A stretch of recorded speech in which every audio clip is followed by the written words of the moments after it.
also going to record this so that two places you can watch it, either here Facebook Live, and it'll stay on Facebook. So if you need to leave, you can come back to it later, or it'll be archived on YouTube as well. So lots of different ways to come back to this. So hi, Sarah. Hi, Christina. How are you? Hi, good. Thanks for having us. Good. I'm so glad to have you. It's like we had you last year for Second Home, and now we're still virtually doing events. So one of these days we will get you to La Jolla.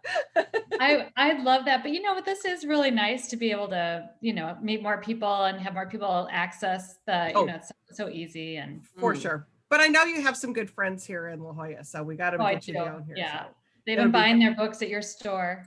We love that. Tell them hopefully they're on here. So thank you for doing that. But if not, tell them thank you for doing that. Thank you. So yeah, thank you. So just real quick I know Sarah is here in San Diego with us. And so we're in the North County of San Diego. Warwick's is actually located in La Jolla, which is just a little bit north of the downtown San Diego area. But Christina, you're coming to us now from Wisconsin? I'm coming from ground zero in shoulder season. I'm in East Troy, Wisconsin. I love that. It's so great. It's like on the shores of Lake Beulah. So we've got the story and the ambiance. We got everything going on. So just real quick. So like I said, that's where Warwick's is located. So wherever you're calling or tuning in from, Warwick's can, like I like to say, any way there is to get a book, you can get it from Warwick's. We actually, lots of independent bookstores actually ship books. So tonight I'm going to, in the comment section of Facebook, I'm going to be putting in the link to buy Shoulder Season so that you can easily click on that. If you're in the La Jolla area, though, we would love for you to come by and shop in the store. There's all kinds of other great things to buy and other great books to buy too. Also, so Sarah and Christina are going to talk for about 30 minutes about Shoulder Season, and then we'd love your questions too. So go ahead and pop those into the comment section too. I'll be talking to you a little bit in the comments to prompt you for that as well. And I'll bring those in at about the 35 minute mark. So without further ado, I'm going to introduce these lovely ladies and then let them start their conversation. Thanks, Julie. Thank you. I have to real quick though, I loved the way that Christy and I met. Winter Institute, was it, 2019? No, 2020, because it was right before the pandemic started. It was right before the pandemic Where did started. you meet? So there's a bookseller thing called Winter Institute that all the independent bookstores get, and every year it moves around. So that year we were in Baltimore. And so publishers sponsor dinners. So we, some of us get invited to different ones. And so I happened to be invited to the St. Martin's dinner. And so I'm sitting there and Christy's sitting there, and one of your friends had said, what? She messaged me and she said, make sure you look out for Warwick's. It's my favorite store. She lives in San Diego. It's Betsy, if she's on that call. And she even sent a picture of you. And said, look out for her. And then I'm sitting right next to you. And I was like, I am not blowing smoke. Like, I really am on the hunt for Julie from Warwick's books. It was so funny. It was so great because it was like the kismet of that happening. It was like, not only were we at the same dinner, but literally sitting right next to each other. So it was really fun. I mean, it was great. Yeah. We discovered we both like wine. Yeah. Kind of a little too much that night. I was jabbering alone, kind of like I'm doing now. So I need to stop talking and let you guys get on with your conversation. So here we go. So Christina Clancy is the author of The Second Home, which was the book that we were celebrating back then in 2020. Her writing has appeared in the New York Times, the Washington Post, the Chicago Tribune, the Sun Magazine, and in various literary journals, including Glimmer Train. How do you say this? Is Pleiades? Pleiades. I was never good at the Greek stuff. It's always so funny when I read books and I can't pronounce something. I just kind of like make it up in my head. Yeah, just move on. But then when I have to read it out loud, it's like, oops, I guess I really do need to know how to say it. She holds a PhD in creative writing from the University of Wisconsin-Milwaukee and lives in Madison with her family. And like we said, she's here today to talk to us. Right over her shoulder is Shoulder Season. And with her today, there it is Sarah Z. Sleeper. And we love Sarah. Sarah's done wonderful interviews for us. So thank you, Sarah, for doing that. Of course. So fun. Sarah's first novel, Gaijin. God, I always say that wrong. Sorry. I say, talk about another word I say wrong. Came out in 2020 to glowing reviews. She received her MFA in 2012, and prior to that had a 20-year career as a reporter, winning 3 journalism awards. Her short story, A Few Innocuous Lines, won an award from Writer's Digest. Her nonfiction essay on Getting Vivian was published in the Shanghai Literary Review. Her poetry was exhibited at the Bellarmine Museum and published in A Year in the Ink and others. Today, she's hard at work on her second novel. So with that, ladies, have a great conversation, and we'll see you see you in about a half hour. Okay, sounds great. Christina, it's so nice to meet you. It's so nice to meet you too. Should we warn everybody about our shared all our similar things? Will we scare them away if we tell them we're both spin instructors? We both teach spin. Do people think that's weird because we're writers? I don't know. I don't think it's weird. It's nice to be able to do this and we don't have to tell people what to do. No, that's true.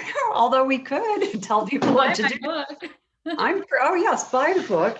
Buy this book. Look how beautiful that cover is. The colors are just gorgeous, by the way. And the back is a cool design too.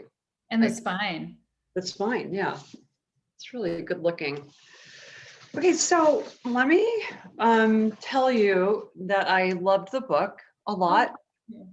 I found it to be really surprising, entertaining turns of phrase that you did. In fact, some of them just resonated with me right away because of being from the Midwest, where she said she thought she would get struck by lightning when she went to the Playboy mansion. Because that's we would get struck by lightning if we went to the Playboy mansion. So I thought that was just so perfectly, the way a lot of Midwesterners are, and a little bit not, they're conservative in their behavior, let's say. So that was interesting.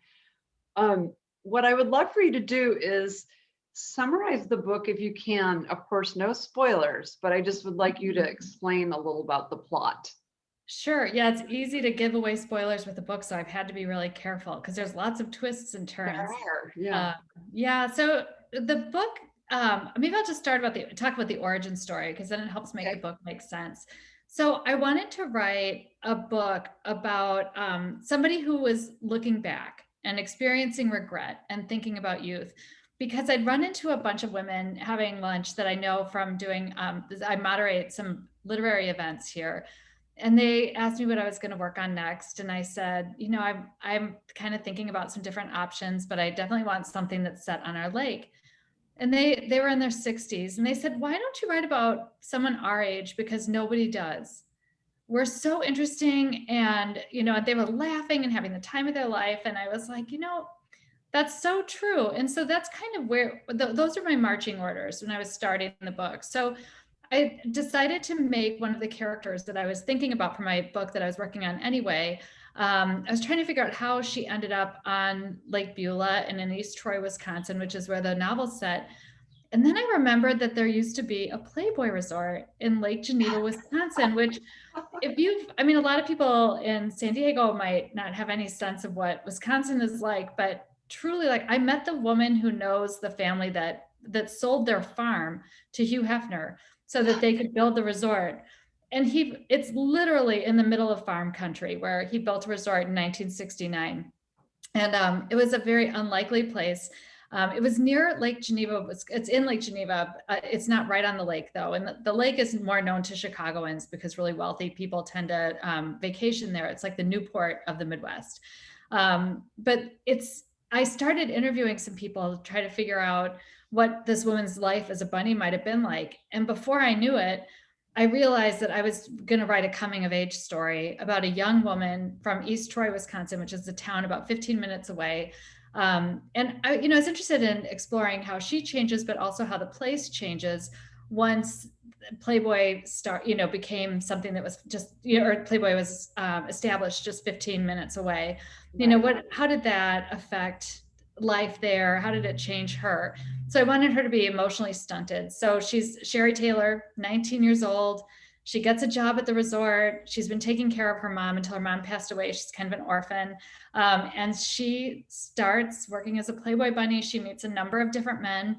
a tragedy happens. And then it takes you back 40 years until Sherry has to come back to Wisconsin to reconcile what she did with her in her past.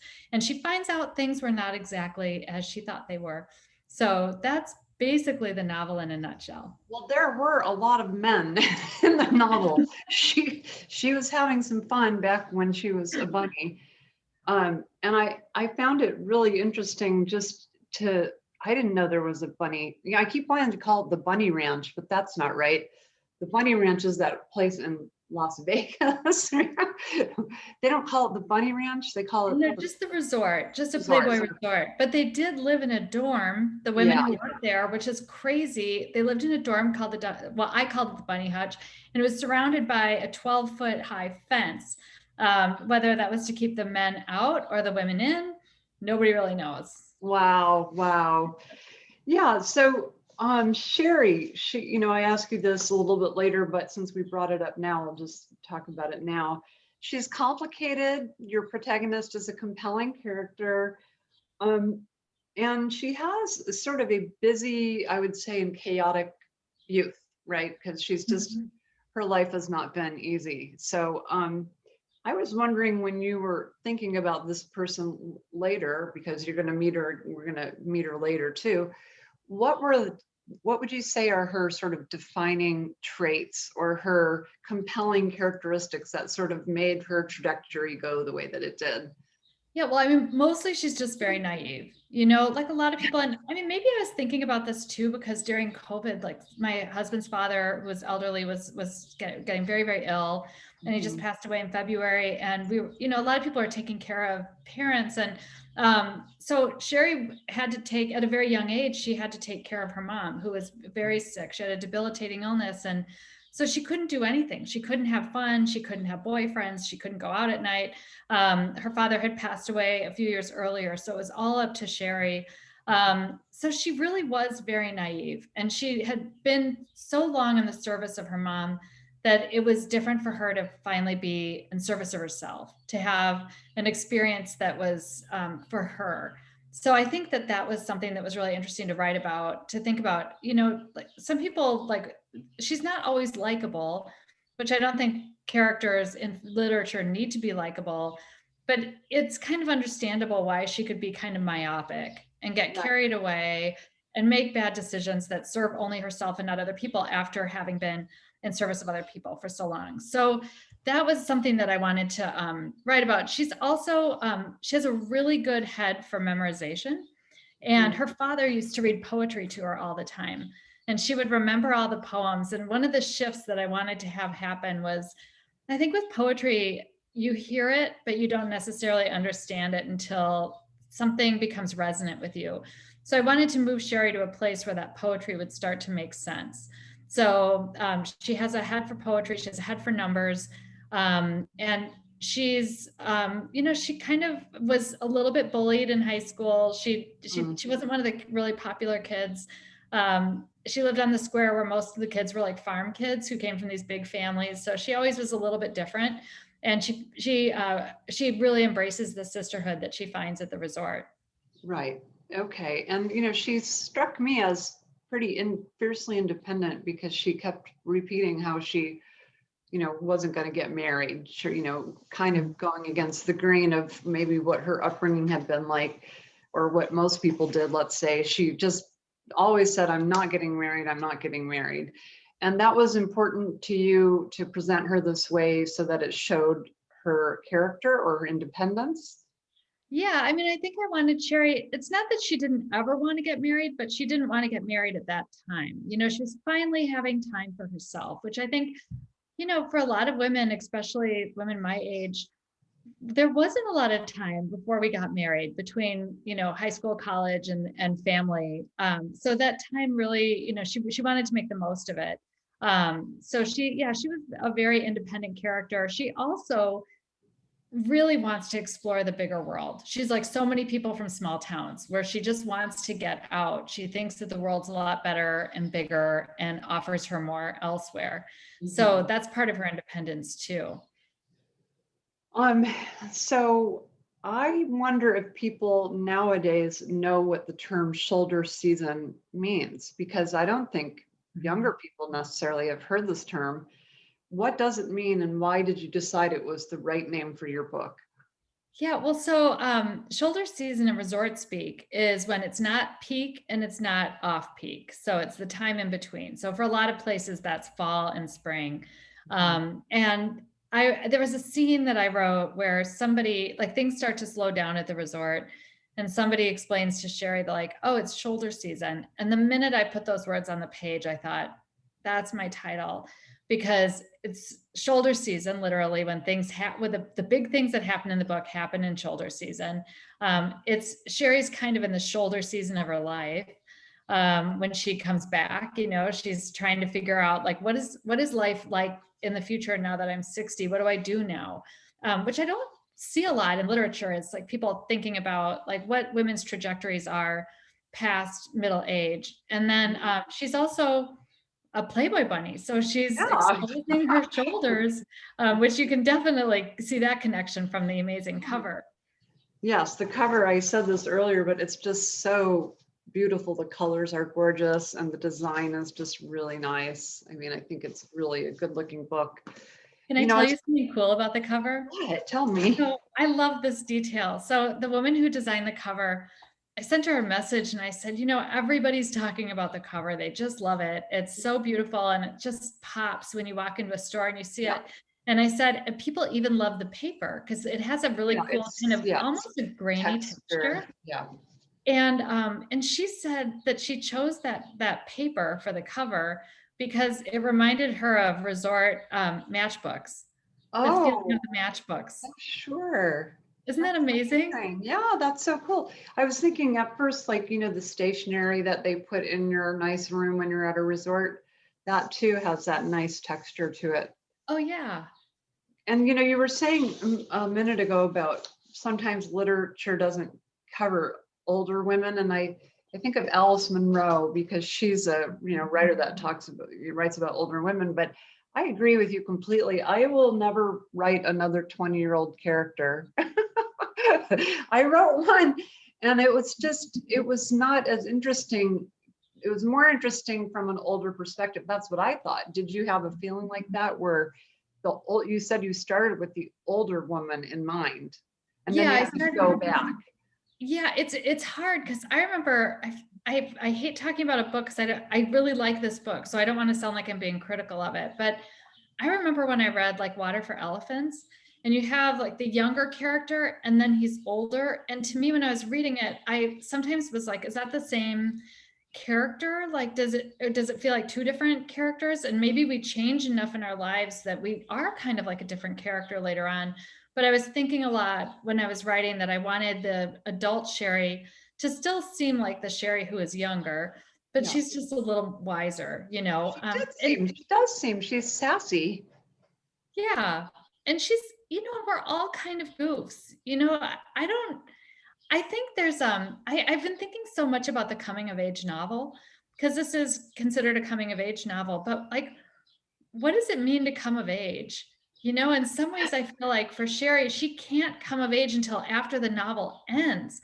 Like, her arc actually goes all the way until she's 59 years old. And that's when she can start letting go of some of these things that she's been feeling guilty about.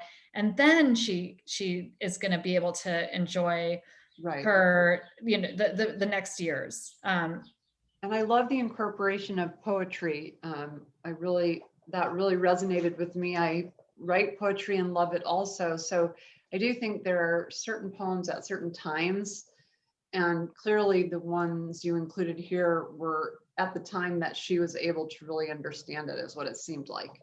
Yeah, I had to be really careful thinking, about which poem. Like, she wouldn't necessarily love the same poetry that I love because some of it, isn't around yet. But one poet that I wanted to write about, and part of the reason I put poetry in, is there's a town near East Troy called Fort Atkinson, and that's where the poet Lorraine Nidecker lived. And I'm a huge fan of Lorraine Nidecker's poetry.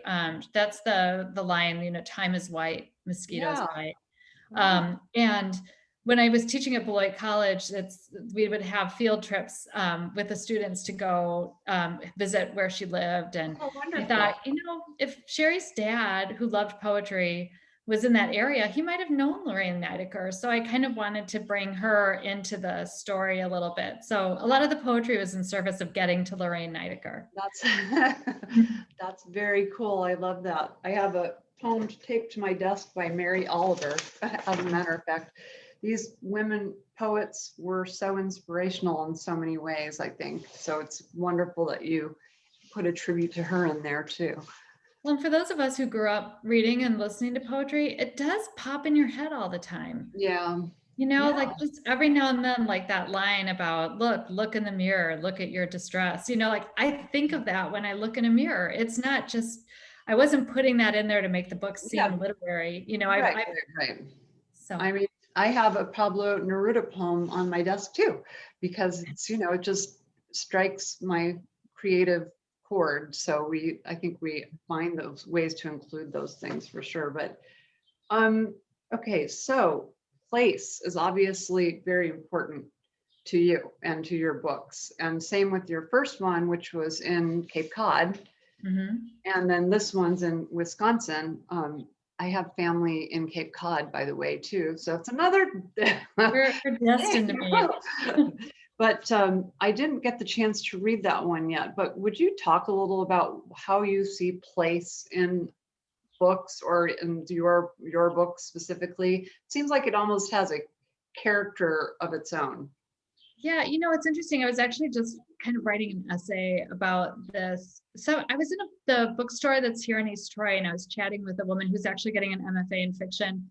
And she hadn't heard of my book. And I said, oh, I wrote this, it's set here.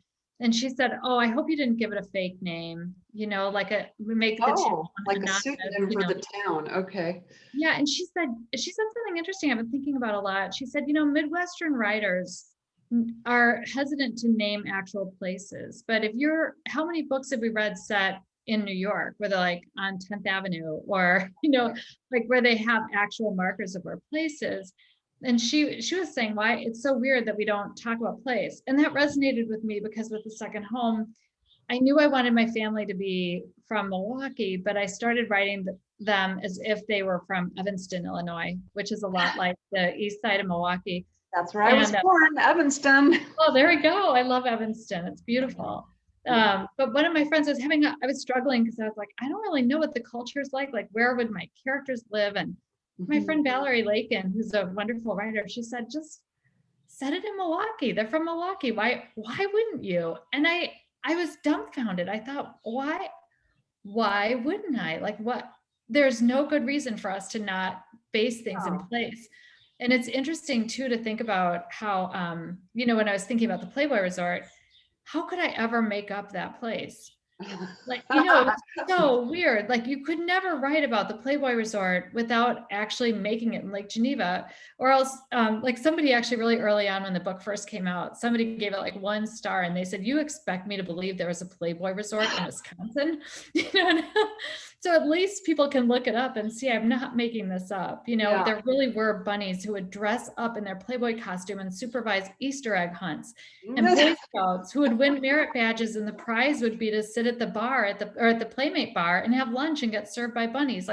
That all happened in Lake Geneva. So it's the story that could only happen in that place. And in many ways, looking back at the second home, I know Wellfleet really well.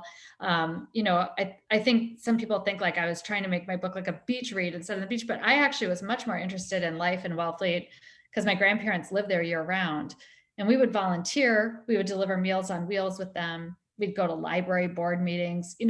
I felt like when we were there, we really got a sense of what the town was like. And there's really interesting tensions between the people who live there and the vacationers. So yes, I mean, that's all great material to work with, and it's great to set it in a place that I actually know. And sometimes I also just think I just live on my skin. I'm very very sensitive to the place I'm in. I'm a super smeller. I can smell anything. So. Well, the thing is that I think writing books in places like the Midwest or Cape Cod, it gives everybody who's in those areas a whole other way of resonating with the story, because everything they read, they're like, oh, I saw that place. Oh, I know what that kind of thing looks like. And I mean, I think readers crave to have that experience where they have ability to relate to the place and the people. I have to say, I'm having so much fun with my book being set in East Troy because nobody's set a book here that I know of.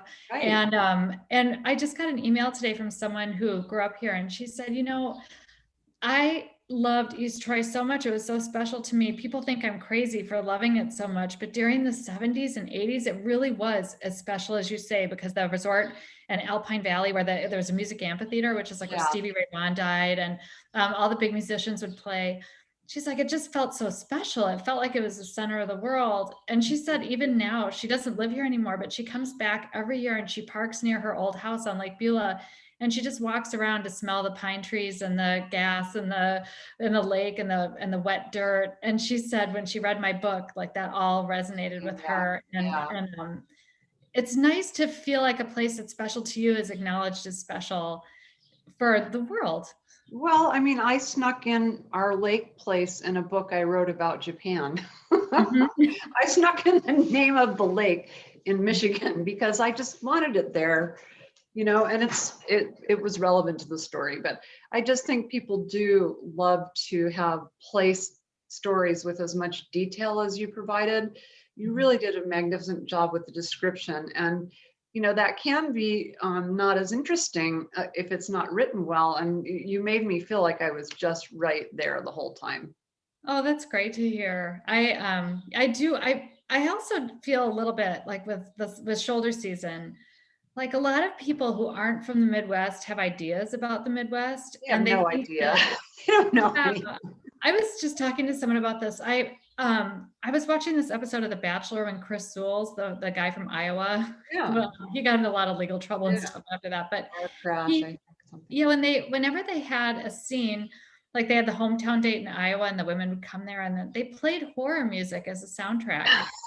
And I was like, the Midwest is actually gorgeous. Gorgeous. It's so, like, especially right now, it is so lush. You feel like you're going to get eaten up by green. It's just, and the lakes are so pretty, and there's so much that's great to write about. And I felt a little bit like a tour guide, like, reader, come with me to this place and realize that it's not just cute and campy, and it's richly populated with people who are just delightful and interesting. Right. And although there are a lot of farms and whatnot, there are also plenty of just regular communities. I didn't live in a farming community in the Midwest. I lived in Lake Right. Forest, Yeah, so I'm always like, we have biotech. yeah, we have the internet. It's Yeah, okay. well, We have nice restaurants. It's fine. Well, I think you did a tremendous job with that. And I've never been there. So I've been to Wisconsin, but I hadn't been to this particular town. So I really enjoyed learning about it and reading about it a lot. Okay, I want to ask you about your writing process. Are you like the kind of writer who sits down? Last person I talked to, I have to say, I was pretty guilty after I talked to him about this, because he sits down every day for 5 hours a day or 6, and that's what he does. And I respect that so much, because we all know that that's how stuff gets done. How do you do it? I know you go to Ragdale or some of these other writers' retreats, and I'm sure that helps. Does that help a lot, or to give you the space? I think the thing that people don't really get about writing is that when you write, you're writing at different times, or you have different challenges with your writing that require different kinds of mental work. So like right now I'm working on my 3rd book, and it's really hard and exhausting to be imaginative and to generate fiction. So I can do that for a couple hours, maybe 3 hours a day. And I just feel like at a certain point, if I keep writing, I'm going to write the life right out of my manuscript. Like I get literally exhausted. So right now I'm probably at the stage of my writing where like on paper, if I did clock in, it would look like I'm not working very much, but a lot of the time when I'm not actually on the page, I'm thinking about it. So, and then when I love to edit, after I get the story down, and that's when I could write for 6, 8, I could even go like 10 hours a day just working on edits. Like when I was, when my editor would send back the line edits or her feedback, I would just sit down and just do that for a long time. So I can't ever say that I have a regimen of 5 hours a day, Yeah. but I do try to, I've been bad lately because it's just been busy with getting my book out the door. But I do try to have my head in the manuscript. So at least it's in my brain. So even if I'm not writing, I'll like read a chapter and just kind of keep the ideas flowing. And, today I went for a little walk and I saw a tree that had top rot. And I was thinking about one of my characters I was reading about earlier today. And I was like, oh, somebody needs to make a comment about how this character has top rot, and then you just like make that note and later on, that'll go in there. But yeah, so it changes all the time. And, in summer, it's kind of hard to write in the summer because it's so fun. There's so many things to do.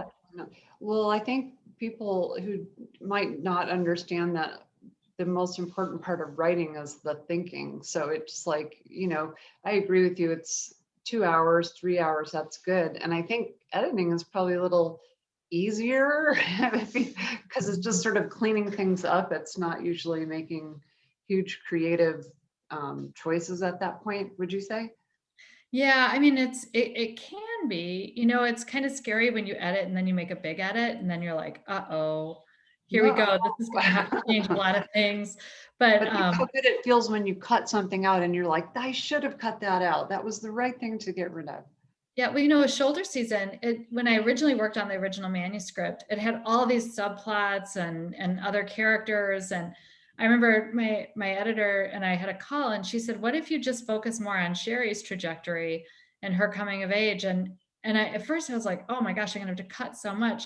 It was maybe 12 pages of cutting. And it felt so good. Like as I was doing it, I was like, she's so right. I don't need any of this. The story is compelling and more interesting if you just focus on this one thing. So that's what's really nice about having someone else invested in your work instead of just you to give you that feedback. That probably saved me a couple months. Oh, so I want you to talk. We have a few more questions that I prepared for you. And one of them is, you just mentioned the example of the tree with the top rot. So that happens to me too. Visual things cue me with an idea. Do your stories start with the character or do they start with the conflict? Do they start with the place? What is sort of the launch point of your novel writing? I think place is oftentimes a start, but I'd say it can also be character because, once you put a character in a place, somebody was just asking me a question like, what do you tell people if they want to write a book about a place that they love? And I was like, put a character in it because something has to happen. That character has to interact with the place. So, like for my third book that I'm working on now, I didn't really want to write another book set in Wisconsin just because I felt like I'd done that with my first two. Not that there's anything wrong with Wisconsin. I love writing about it, but I thought, oh, wouldn't it be fun to write about, Slovakia, but I love Slovakia, but I couldn't go there because of COVID.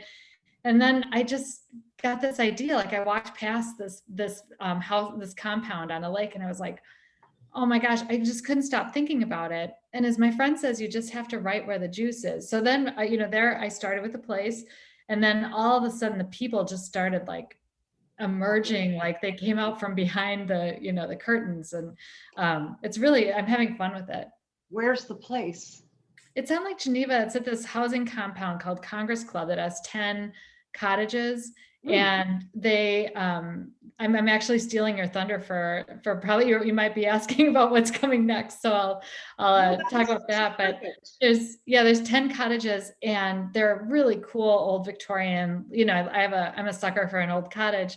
And when the detail that got me, first of all, the place was just captivating. It has this beautiful clubhouse. It's architecturally really interesting. And I love how it's all set in a horseshoe shape. And they had 2 piers, one just for swimming. And then I read that the houses were built without kitchens. So everyone had to have all their meals together. And the people that originally stayed there were neighbors in Chicago. And then they also would vacation together. And I thought, what if one of the people who's there doesn't like them? Yeah. And then my story started. And then I just started thinking, what happens when this woman is thrown together with all these people and their in-laws and, so When you that's said, that. when you said they didn't have a kitchen, so they had to have dinner together, what I thought you were going to say is they didn't have to have kitchens, so they all had food delivered. Oh, yeah, this is 1927. Though. Yeah, it's a historical novel, which. Oh, it's past. Yeah, I've gotten really, 1927 is an interesting book. I read that Bill Bryson book called One Summer, 1927, which if you're ever looking for a gift for someone, it's just, I can't imagine anyone not liking that book. I was completely riveted to it. And I learned so much about history I didn't know. But 1927 is not too unlike where we are right now, especially, they just had the pandemic in 1918. So they're coming, it seems like everything's great, but there are all these signs that maybe a bubble could burst. So it seems kind of resonant. And I love doing research. So it's fun for me that one of the places there is this Yerkes Observatory, which is the home of the world's largest refracting telescope. And I got a chance to tour it, and like Einstein had been there and Hale, and it's so interesting. Research is a lot of fun for sure. And interestingly, the book I'm working on now is also set in 1927. Oh, really? We should be in a writing group together. What? Mine's in well, it starts in New York and then it goes to Michigan. Great. I don't know, Sarah. I think we might need to exchange some pages. Maybe that would be super fun. Okay, I know Julie's going to come back soon, but let me ask you, because I know people always want to know, what are you reading? I forgot to bring my pile over here because I have a whole bunch of books. Yeah. Well, but I got this. Oh yeah, so I need to keep that next to me for my next Zoom. But I've been reading so many good books right now. Recently, I was in Cape Cod, and Jeff Peters, who owns East End Books, had a reading with Jamie Brenner, and she was reading from Blush. And so I had a chance to meet her, and so I have her book and have started it, and I'm enjoying it. A darker book that I'm insane for is Rupi Thorpe's book, The Knockout Queen. Ooh. That book just tore me apart, like blew me away. I loved it so much. The writing is so good. I mean, I recommend it to anyone. But it's definitely like on the darker side. So for people who have an appetite for that, it's just a beautiful story. I think it won the Penn Hemingway Award. Okay. I'm reading Adventures in Summerland by Barrett. I think it's Barrett Swanson. He's a Wisconsin writer. He wrote an essay that just went all over the internet. It's just a series of essays. It's very Wisconsin based, which I'm enjoying quite a bit. I'm also reading The Plot. And then last night I just started Songs in Ursa Minor or Ursa Major. Ursa Songs in Minor. Ursa Minor. I'm not very sure. Yeah. I can tell. Yeah, I wish I could remember the writer. I just started it last night, but my friend Lauren Fox, who wrote Sun for Me, which is also a beautiful book, she told me that she'd read it and that she thought I'd like it. And it also reminded me of Mary Jane by Jessica Ann Blau, which I read, which was such a fun, like, I can't imagine anyone not liking that book. It was so great. If anyone's looking for a summer read, I thought Mary Jane was great, about a girl who has a rock star living in her house or in the house for the people she's babysitting for in the 1970s. It's so much fun. That's so cool. Thank you for sharing those, because people are always looking for good things to read, and there are so many options. It's always good to have some expert input on that. So thank you. And a great place to buy them at Warwick's Books. So can I say one thing too? Like I say this all the time, but I really mean it. It feels so good to buy a book at a bookstore. Like to just hold it in your hand and open the door and walk out and just have that, to put in your car in your front seat. It's fun to buy a book. There is something about that. I agree. I have a little bit of a hoarding problem, as you can see. I won't even want to show you. Like I was just going through my stacks. In fact, I just, Christy, what's so funny is I just saw The Knockout Queen. I have that in a stack upstairs in my room, and I never have gotten to it. And so I love the dark stuff. Yeah, it's really, really, really good. And like kind of funny in a way, but also it just deals with so many amazing issues, and it's so sensitive. I loved it. I want to be her friend. I don't know. Yeah. There was a book that was, if you like the dark stuff, there was a book that I loved, but it's pretty dark. It's called First Day of Spring by Nancy Tucker. We did an event with her with Paula Hawkins. Oh, it's so good. It's not doing what I thought it would do, but it does have a pretty dark topic, but oh man, it's so good. Do either of you read? I read, the New Yorker, but I have a policy that if I can't do it within a month, then I have to throw it away. But yeah, because don't you find some great writing in these magazines like the New Yorker these days? I think the writing is just stellar. Oh yeah. Yeah, no, it's fantastic. But I'm the same way though. It's just like I feel like, because Christy, I mean, and you're probably the same way too. You get sent so many, and Sarah, you too. It's like you're sent so many books and you need to read them so far in advance and give recommendations and blurbs and things that it's like, I don't get to read as many like articles and essays and things that I would like to read. Because I feel guilty. It's like, oh, I should be reading that stack of manuscripts over there. Every time I'd go to a bookstore, I remember when I first had the second home, because I didn't know how it worked. I was like, okay, here I am, a new writer, and I'd have my books and I wanted to hand deliver them to the bookstores. And because I'm not really a shrinking violet.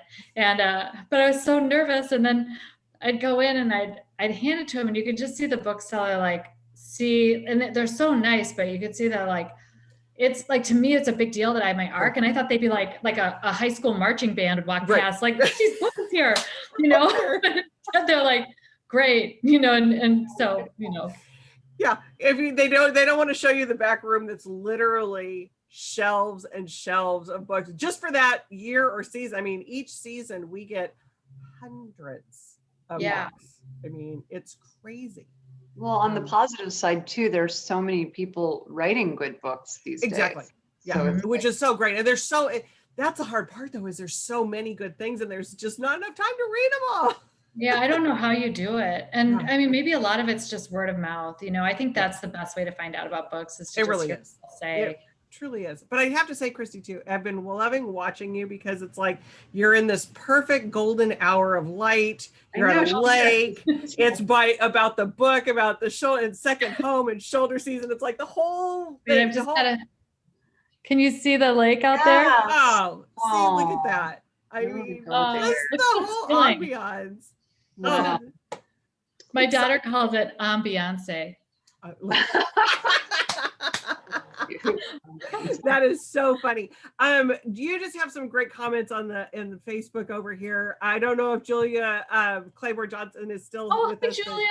If Julia's still there, and John McKenzie said John and Janet are here, and they're so excited for the book, and so are Hannah and James. So looking forward to your next trip to PS. That's great. And they're all excited about the book. So really fun. Chrissy, it's always so good to see you. Yeah, thanks for doing this. I was so happy when I saw your name in the email. Like, do you want to do an event with Warwick's? I'm like, yeah. Well, it's so funny because we get the grids that have, the hundreds of books that they're going to tour every season. And so it's like, we always are putting in our little requests. So we never know what we're going to get, but I was glad when Dory contacted me and was like, yes, let's do this. Yeah. Well, I'll be there in November, so hopefully I can see you. Good. Yeah, we're going to continue doing virtual events, but we're going to slowly start up our in-person starting the end of September. And we're going to tiptoe in doing one a week. That sounds great. People are going to be excited for it. Yeah. I can't really predict. Either it's going to be excitement or it's going to be, we're going to be able to blow a cannon through the place. I'm not sure which is going to, I'm not sure which is going to happen. But well, I've gotten pretty spoiled by being able to talk to authors like this. I know. In my, house. It's like, I know. So I don't know. Good. And I get to just walk out my door, and then it's like I don't have to deal with traffic. So it's kind of a cool. Do you have sweatpants on? Oh yes, I do. I will not be standing up. That's funny. The trick of Zoom. Exactly. And the live lunch events. Yes, those were so fun, and we're hoping to. Those might not be coming back till 2022. We used to do a luncheon series. Which was really fun. We did it with a private country club that might start back up again in the fall, but All right, Rancho Santa Fe. Rancho Santa Fe did them, Santa Luz did them, and then we did our own booked for lunch that we ran up at the Lehigh Country Club. So those were really fun to do too. So good stuff coming. Sarah, tell Yes. people where to, if they want to find out more about you, where they should go. And I mean, it's sarahzsleeper.com. okay, that's Yeah. pretty simple. So they I can love find your out. name. I do Thanks. too. I know. I love it. And the connection between you two are living like parallel lives in like in different parts of the country here. It's a little crazy. Christina's It is. You cool. found the perfect moderator. I know. It was really Thank good. you. Thank you, Sarah. And Christina, for I'm assuming you've got a website to send people to where they can find like your social media and stuff. Yeah, it's Christy Clancy Writes, and Christy is CHRSTI, which some people may know what year I was born because there was a year where everybody ended names with I, like Jenny, Christy. So just spoiler alert, 68. If you ever meet anyone. 68, it's ended in an I. Yeah. Well, it was really great seeing you again. So much fun. Sarah, great to have you too. Thanks, you guys. That was perfect. I enjoyed it a lot. It was really fun. So we will see everybody later. I'm going to end the meeting for everybody. So Okay. Bye. Nice to meet you. See you later.